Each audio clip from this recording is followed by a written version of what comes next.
Hello, gamers. It is Cuddlepunk once again. We are here with another interview. It is our very first interview of a pro wrestler. Very excited for this. It's a brand new series that we're calling CuddlePunch, and we have a very, very good start for everybody here today. By the time I am done with this interview, you will not believe that the person that I've been talking to for however long this interview lasts, you will not believe it's the same person. You won't believe that this person who I'm talking to is capable of doing the things that he does in the ring, but he absolutely is. He is the Paradigm Pro Wrestling Heavy Hitters Champion. He is the New Wave Pro Wrestling Unified Higher Ground Champion. I got it right this time. Hell yeah. Yeah. Red eyes, tired mind, Mad Dog Connelly. Austin, how you doing today? I'm doing good. That's a great intro. Thank you. I appreciate that. All right, so Yeah. I'm gonna just get started. So I know that you got started at pinfall wrestling it's Auburn, right? Yeah. My start, the school was running in Auburn. I started around 2017. I know you were just working at a print shop. I know that you're trying to get in shape to train at this point. So what does your starting off in wrestling workout look like? Like, what are you trying to improve? So right before I started, I was probably sitting at about 240, like the heaviest I have ever been. So my main thing was just trying to cut all of that weight. And so at the beginning of 2017, my main thing was just focusing on cardio and doing whatever machines I could, kind of trying to do like targeted muscle groups, but not really sure what I'm doing. By the time that all got said and done, and I was actually ready to like train to wrestle, I dropped from 240 to about 185, and so I was just cutting as much as I could. Do you have any sort of athletic background? Not necessarily. When I was a kid, I did baseball and football. I wasn't a sports kid. I got really into music in high school and really took on that route. And tried to make something of that. I never really was super competitive. Like especially back then, and so like seeing people like get super up and like uptight about like the sports and the competitive aspect of it was like made me uncomfortable, and I just like made me not like it as much, I guess, that competitive atmosphere. I get that. So if that's the case, what turned you on to pro wrestling? I think the story of it, like the stories in professional wrestling. I love the characters. There were a lot of characters that I was really into when I was a kid. A lot of different reasons. And I think it was more the story aspect of it, because I couldn't even like remember when I first started to train a lot of the moves necessarily. I could, like, because there's some people that walk in and know like a whole bunch of moves and want to try them out. I'm just like, I just want to learn to wrestle because I keep seeing all this cool stuff on TV, and I keep hearing the crowd and how they're reacting to it. And it wasn't necessarily like the athletic nature of it that drew me in as much as it was like I guess the story aspect, like I said. I totally get that. The story aspect is what got me into wrestling. When it comes to storylines in specific, which ones stick out to you the most? Well, when I was growing up, the biggest one that pops into my head, there's a couple. One is obviously Vince and Stone Cold. That whole angle between those two was so prominent when I was a kid. I think the rivalry between Shawn Michaels and Triple H was another big one. In the early 2000s, that really hooked me. Fucking the way that Edge and Matt Hardy like publicly dealt with the whole affair with Lita. Yeah. And just like all of that drama. Those are the top three that I can think of from my childhood. When I got back into it in college, I was watching a lot of the older stuff, like the stuff that I got into as a kid, and so I wasn't really like keeping up as much with like the current product until I started watching like New Japan or some stuff like that. And when I got into New Japan, I wasn't thinking of like the stories with that. That's when I started getting in like the athletic stuff and like the 60-minute matches with Kenny and Okada and stuff like that. And but there were so many from back when I was a kid that I still remember and love. I got to be at Forbidden Door in June, and it may be the best live event I've ever attended. Yeah, I heard that was really good. That's awesome. It was insane. That was up in Chicago, right? Yeah. I'm out of Chicago. Like I'm operating Right, out of right. Chicago. Yeah. I see the freelance shirt. Hell yeah, freelance all day, baby. Yeah, I love freelance. I haven't been there in a long time. So going back to the belts for 1 second. So you are the New Wave Pro Wrestling. I swear to God, I'm gonna get this wrong every time. Unified Higher Ground Champion. The Unified Higher Ground Champion. Yeah. Not only did you achieve the Higher Ground Championship, but you also recently unified that belt with the New Wave Crossroads Championship against Gary J. Do you feel like New Wave has put a particular amount of trust in you? Yeah, absolutely. Especially because I not only unified it with the Crossroads Championship, but I also unified it with the Ultra Rapid Championship against Jay Marston, and that was like the beginning of it all. And so when I first got the Higher Ground Championship, I won that against Tanner Keeler. Then I started calling myself the true champion of New Wave Pro, and I think from there they just started kind of running with me, taking all of the I don't want to say like mid-level like championships, but they're not the heavyweight, and they're not exactly the tag titles. So I just started challenging for the belts from Marston. Me and Marston got into a little thing, and then me and Gary as well. And I think that New Wave has been a really nice place for me to hone my skill and find out more of who I am. And it's really cool that that Earl and Mikey and all of them have really seen something in myself that I probably wouldn't have even seen when we started this, and kind of believed in me and pushed me along the way to get to where I am now, and hopefully where I'm going in the future. I gotta say, the whole true champion of New Wave Pro Wrestling, I say this in a nice way because I say this as a complete compliment, because I know when this guy gets brought up, it can feel iffy. It feels very Ms. Intercontinental Champion, like 2016-ish. Like it feels like you are bringing all of this importance to this belt through this like true champion thing that you've got going on. It's the stuff you're doing is really, really riveting. Thank you very much. I really appreciate that. That's what I always try to do. I always try to make the most out of everything I'm given.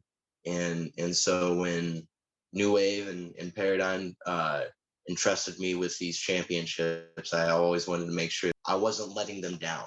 And I wanted to make sure that they were still as important as they were, or even more so when I got them, or before I got them. Absolutely. So you are the New Wave Pro Unified Higher Ground Champion. You're also, as I mentioned, the Paradigm Heavy Hitters Champion, and that's in there. What are the four? The UWFI. Yes. So go into, I guess, explaining the specific rules of a UWFI match, just because I'm a relative noob. I'm mostly a WWE and AEW guy. I really don't know that much of. Like I had only ever heard of UWFI when I was doing research for this interview. No, that's fine. So the UWF back in Japan, started having these matches, these shoot style matches, with a mix of like MMA, or like at that time Pancrase and professional wrestling, where it'd be closer to what the UFC, as far as like structurally, and a UWFI match is typically like more of an MMA style fight. There's a point system. For every knockdown by a suplex or a strike, you're deducted points. You start out with a certain amount of points, and if you get knocked down by a suplex or a strike, you get deducted a certain amount of points. If you grab the ropes, if there's a rope break, a certain amount of points are deducted, and just stuff like that. And there's only there's no pinfalls. There's only wins by submission, knockout, or referee stoppage. That'd be TKO technically. And the UWF back in Japan started putting on these matches with like shoot fighters, real like actual like kickboxers and stuff, like not pro wrestlers, Right. but like real people who could like actually like fuck you up. Yeah, but at the same time, they also stick people like Vader in there, or Dr. Death Steve Williams. Yeah. Or Volkan was a really good one back in the UWF days. I got really into it when I first started. Not really into it. I got into it when I first started because my friend Matt was really into Volkan and would tell me about it. And so I'd watch these fights and stuff. I didn't get like super into it probably till I started like actually doing it and feeling it and enjoying what I'm doing with it. And then I started like diving even deeper into like the shoot fighting.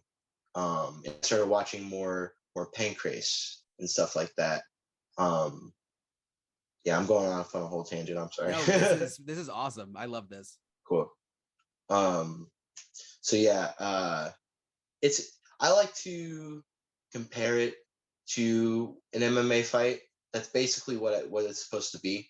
That's what I always model my stuff after, and just that added element of professional wrestling, that drama aspect of it, and just blend it all together. And yeah.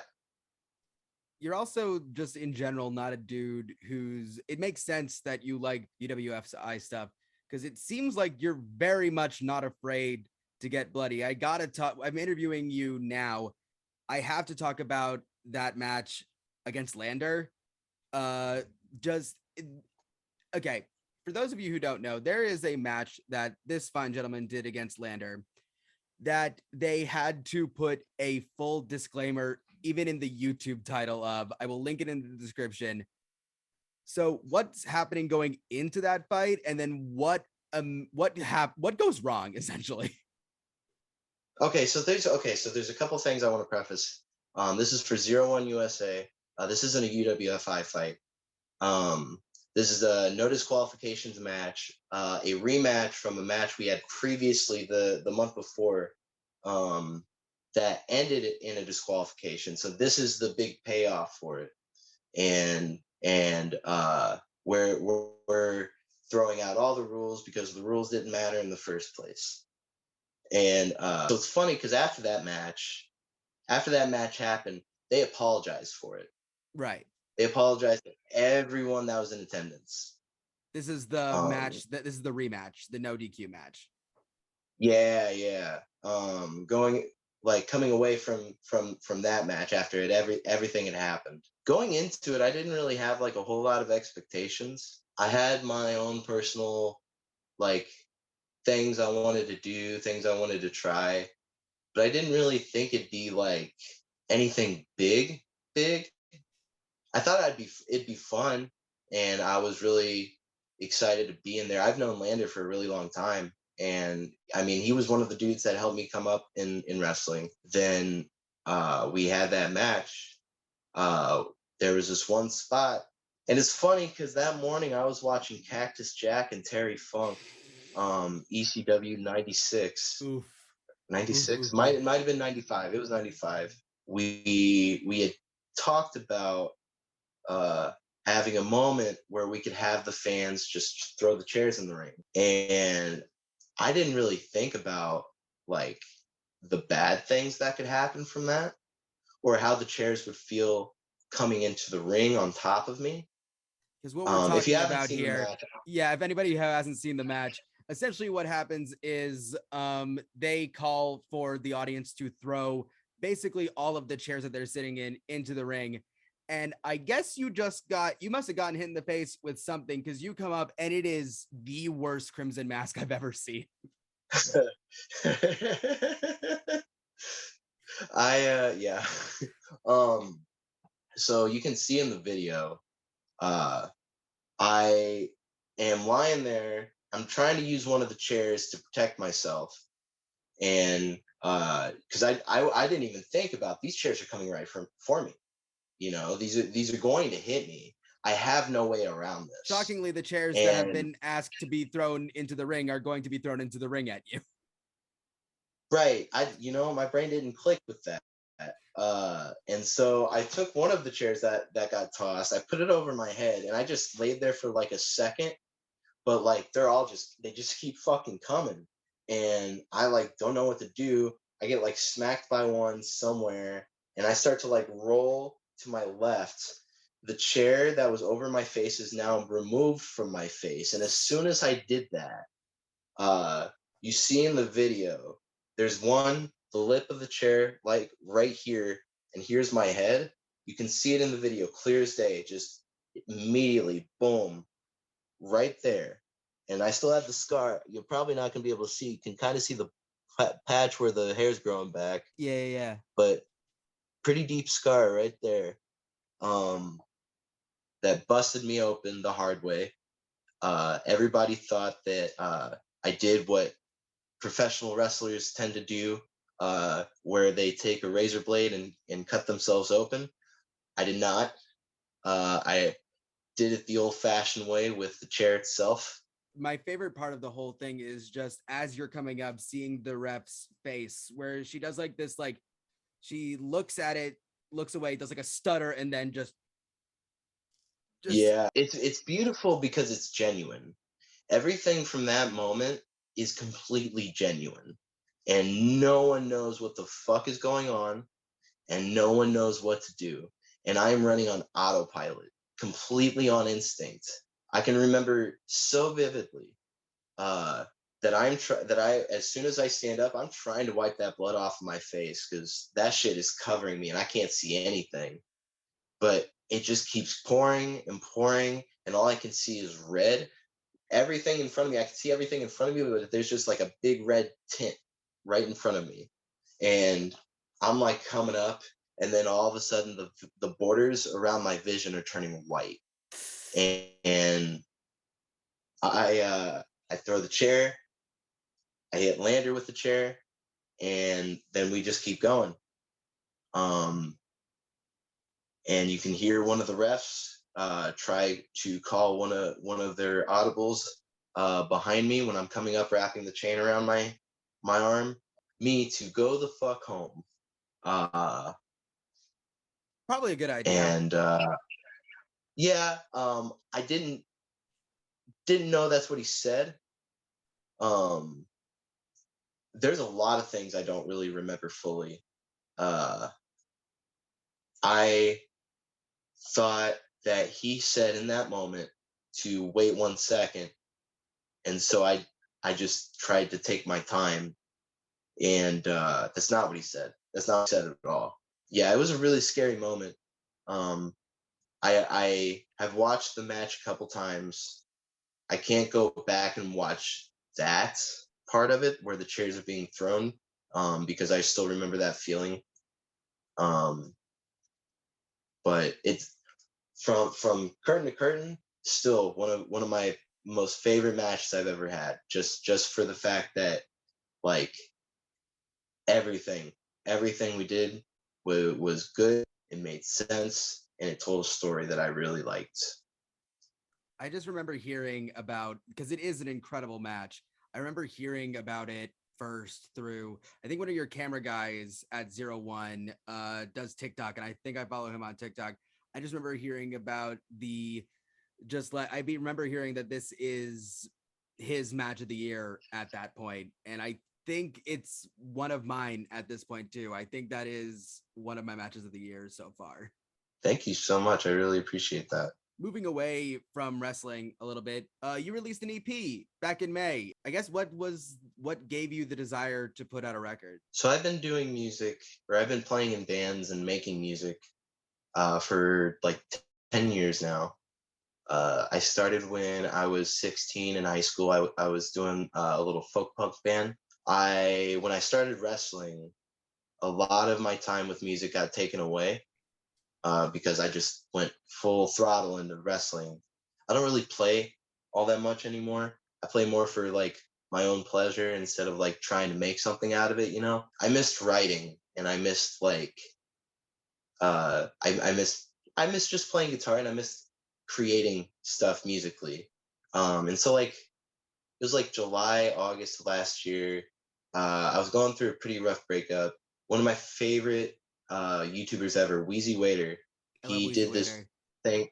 I love Wheezy I Waiter. saw Wheezy He's Waiter from live Chicago actually. too. I saw Wheezy Waiter live actually one time. I'm realizing this now. I saw whatever his band was in 2012. I Driftless want Pony Club. yeah, Driftless Pony Club. I saw them open for Hank Green at the Middle East in Cambridge in 2015. That's so sick. It was like That's so them, sick. Scallon, and Drew Wong, and Harry and the Potters, and then Hank Green. That's a wild show. It That's was such a really a weird like show.